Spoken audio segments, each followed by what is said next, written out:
Ini minyak kelapa yang dimasukkan air, perahan daun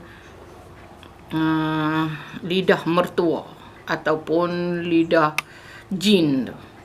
Jadi bila kita masak minyak, kita tumbuk daun lidah mertua tu dan ambil airnya, masukkan dalam minyak ni. Sebab dia boleh melembutkan urat saraf yang kita rasa lenguh-lenguh, yang kita rasa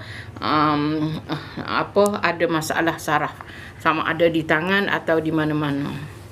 Jadi di sini saya nak tunjukkan bagaimana nak mengurut tangan yang dah rasa kebas dan tidak berdaya untuk memegang sesuatu yang berat ataupun seperti cawan yang ada air dan sebagainya. Jadi dia akan jatuh.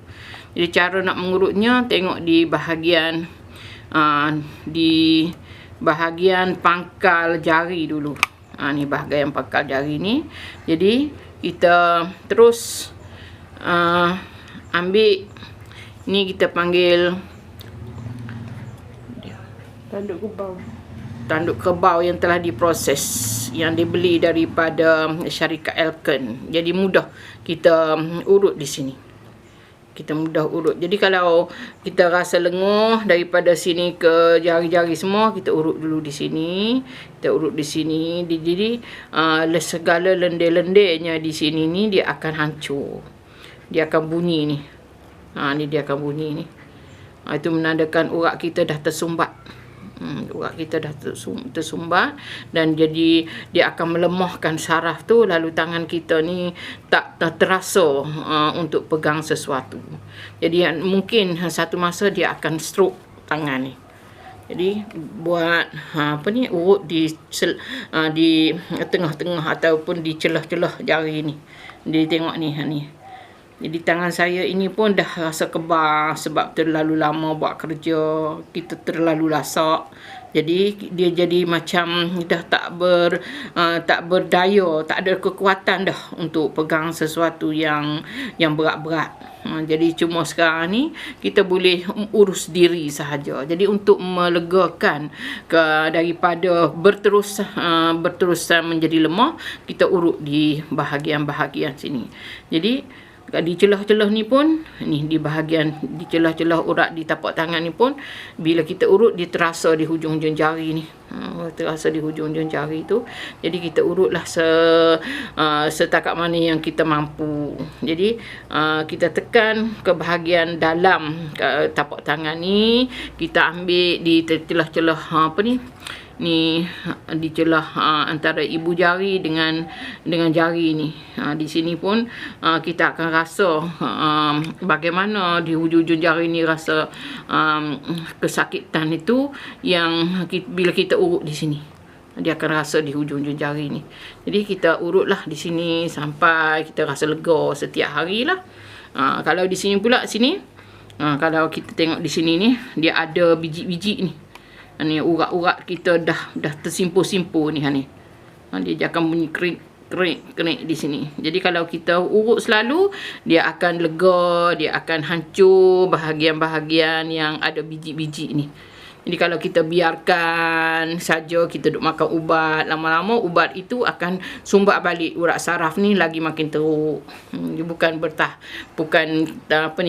makin lega, tapi makin menjadi masalah kepada tangan kita. Jadi urutlah macam ni, sama ada dengan gausa ni, dia panggil gausa ni, yang bentuk macam ni, ataupun kita boleh urut dengan jari pun boleh.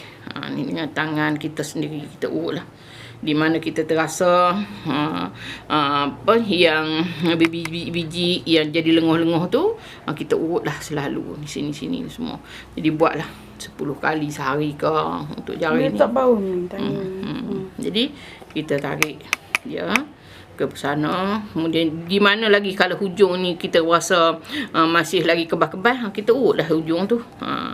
Dia akan bunyi krep ni. Ni maknanya urat tu dah tersumbat. Tu. Jadi urat tu dah tersumbat, tapi kita tak rasa. Bila kita tekan baru kita rasa. Jadi lepas itu kita akan rasa lega, kita akan boleh pegang. Esoknya kita urut lagi. Sama lah yang di bawah tu, yang di atas ni pun kita urut lah. Ikut ikut macam ini. Ikut macam ni, ikut perjalanan urat saraf di tangan kita ni. Jadi di sini pun sama ni. Di sini ni. Ni. Kalau kita ambil, kita urut, kita tengok ni dia akan bunyi, dan dia ada lendir-lendir yang blok darah tu, supaya yang blok darah ni menjadikan tangan kita lemah. Tangan kita lemah. Jadi kita urutlah di bahagian tangan kita ni.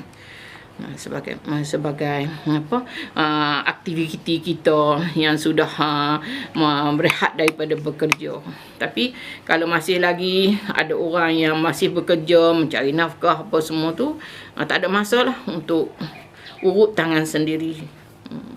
Jadi kita tahu di mana kelemahan-kelemahan urat saraf kita tu, kita urutlah di celah-celah ni terutama ni. Jadi lama-lama nanti dia makin pulih. Samalah di tangan-tangan yang di tangan yang sebelah kiri, yang sebelah kanan, dua-dua tu kadang-kadang dua-dua tu masalah. Kadang orang tu sebelah kiri, kadang orang tu dua-dua. Jadi buatlah sama-sama. Satu sebelah tangan ni urutlah sama, tangan ni urutlah yang ni sekali. Jadi bahagian ni tengok di sini ni, kalau kita tak urut ni lama dah tak urut ni, berminggu-minggu dah, dia jadi balik. Dia jadi keras balik. Bila kita tekan tu dia akan bunyi kuruk kerak. Jadi bila kita urut balik tu, dia rasa lega lah. Gitu. Jadi urus diri sendiri.